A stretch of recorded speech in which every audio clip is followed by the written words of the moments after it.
Hey everybody, it's Team Blaha here, and once again it is time for my client Michelle's training vlog, and this is part 2 of the week. So for the unaware, while we are prepping for bikini and physique competition, we run a 6-day training split for her, and I do want to remind people I do not have any other clients who do this, by the way. This is very specific to her needs, right? Highly specialized athlete with a extremely high degree of conditioning, a high work capacity, who needs this much training just for her mental health, for cutting purposes, for everything else. So again, I want to be clear. I don't have other people who come in and train for an hour plus up to 2 hours a day, 6 days a week. She is the only one who we do this with. So what we do for her training is we rotate through kind of rep ranges through the week. So we start the week off on, because we do a 6-day upper lower, we start the week off with heavier barbell work, some stuff down in the 5 to 6 rep range, a few of the lifts up at about 10. As we get towards the middle of the week, and this would be the second workout in the middle of the week, so her second leg day, we do more intermediate type reps. So, up around that 10 to 12 rep range. Right, roughly in the 10 to 12 rep range. And you guys see here we do, we kind of alternate muscle groups a bit. So we do a hack squat. Notice again, we go as deep as possible on that hack squat, right? We want that pretty much ass to grass. Then she does dumbbell Romanian deadlifts afterwards. And a lot of times I have her do those as supersets. So a lot of these movements get done as supersets or trisets. So then up next we have calves, and then we have leg extensions and leg curls. So, and I tell her if she wants to do those as a triset, she can do them as a rotation. Okay, so this stuff tends to be in the more moderate rep range. So we do a little bit lower reps on workout 1 and 2. So workout 3 and 4, this would be workout 4. We do more moderate reps up to about 10 to 12. Approximately. It doesn't have to be exact. So people freak out about that stuff. You try to give them. I'm like, look, guys, just take stuff close to failure, or get to failure. And if you're supposed to be in the 10 to 12 and you get 13 or 14, add weight next week. Pretty straightforward. So what we do here, though, again, we do the 2 big compound movements, then we do isolation work, right? So then we isolate calves with the gastrocnemius, with the standing calf raise. Which also does work the soleus to some extent, which you see on the seated here.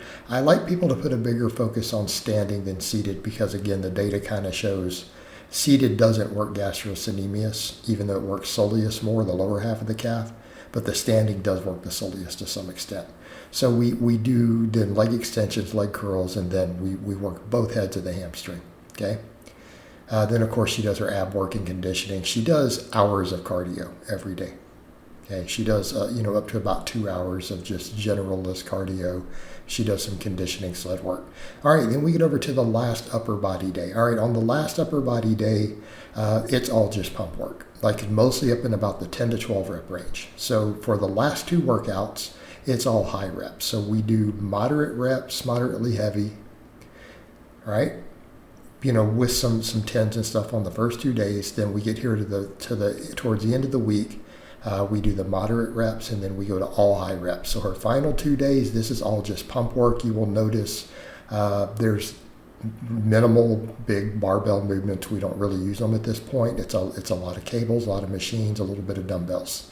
Okay, because again, this is our refinement days. So our first couple days are usually our big builders, right? It's our big heavier work, our big builders. Then we kind of mix in additional hypertrophy work for the middle of the week. And again, the final 2 days like this is all just refinement work. It's all higher rep work.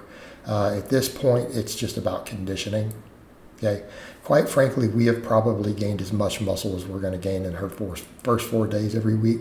So at this point, we're just refining things. It's about conditioning, mainly just, again, getting metabolic rate up, burning through calories, training the muscles to hold more muscle glycogen.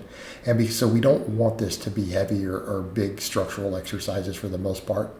So if you'll notice, again, incline dumbbell, right? Got incline dumbbell, lat pull downs, cable flies, lateral raises, okay? So again, this is all either mostly cable or dumbbell work for the most part. And again, just keeping it very, very high rep. But could this matter come contest time? And the answer is yes, because while we're at this point in the end of the week, we may not be building any true muscle.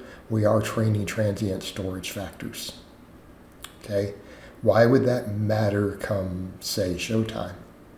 Training the muscles to have a slightly higher glycogen storage capacity and triglyceride storage capacity. It might make them pop just a little bit more, just to be a little fuller once she's carved up. Okay, after doing anything she needs to do, getting stage ready. Again, it's really, and I do need to be clear, it's just about a polishing touch. That's it. But we also keep in mind this is also conditioning work for her. Right? We're going to burn more body fat. We're going to have EPOC. All those things that we would use to keep her total energy turnover higher because she's got to get leaner. Now, in a building phase, we would probably take this out. Like if she says, hey, now I just need to get thicker for a phase, these last 2 days would probably be removed. But with bikini coming, contest coming up next year, we're going to keep them in, all the way up till there. Of course, after that, we finish up by isolating anything that might need a little more work. Those incline curls to get that deep stretch, because I love incline curls for the stretch reflex they give. Great exercise. Do some dumbbell extensions on an incline. Again, an exercise I'm very fond of just for the stretch reflex on the long head. Isolate the rear delts a little bit. And then she comes in and she does her core work. She picks her own ab exercises. I'm going to highlight some of those in separate reels and shorts. Because she's got a crazy strong core, right? I mean, watch this here for those who, if you don't understand how hard what she's doing right here is, try it. And then you'll be like, oh, damn. Yeah. So again, building that core, and here's something I don't think people understand. They're always like, well, abs are made in the kitchen. They're still a muscle. They get bigger. When you get lean enough to have good abs, you will notice if you did some core work or not. It's going to matter. Okay, they are a muscle. They do grow. All right, so just the context. But for strength purposes, athletic purposes, abs are a big deal. All right, then we finish up with the last day, very, very, very high rep leg work. So we do machine hack squats deep. Then she does these machine hip thrusts, right? Again, working the glutes. Again, everything here is like 10 to 12 reps.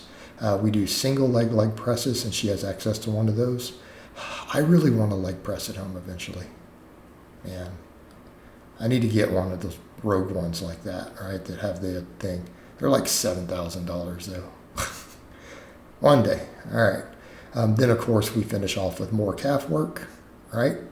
We do standing and seated on this day just to finish everything off. I want to double down on her calf work on this day. Then, of course, we finish off quads, hamstrings, abs, all that stuff. All right, guys, but that's really all I have to say on that today. I hope it's been informative, and I'll talk to you guys and gals next time.